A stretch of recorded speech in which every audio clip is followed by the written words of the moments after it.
At for today's video nga mga kabituin ay nagluto tayo ng beef bulalo. Ayan nga oh. Wala tayong nakita na magandang gulay para dito. Pero syempre sa bulalo ay nilagyan natin yan ng mais. Ayan, sweet corn ang nilagay natin at yan ay nilaga natin ng matagal.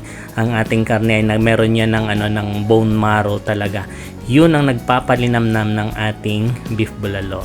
So yan, after nating pakuluan at timplahan lahat, ayan na, ire-ready na natin ang ating beef bulalo. At ito nga pala ay aming ulam ngayong gabi kasi medyo malamig ng kaunti. So masarap at request na rin ito ng aking mga kids.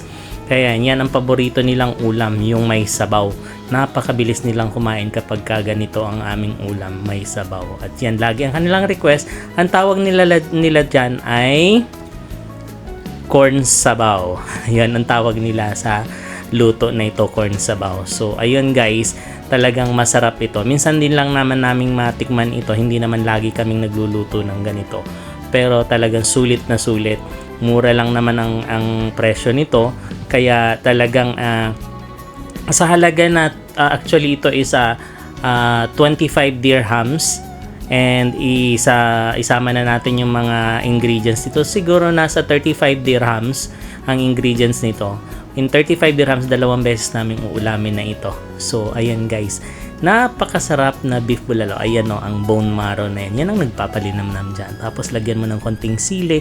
Tapos, iyon na ring timplahan. Ang timpla nito ay hindi masyadong maalat. So, yun guys. Thank you for watching.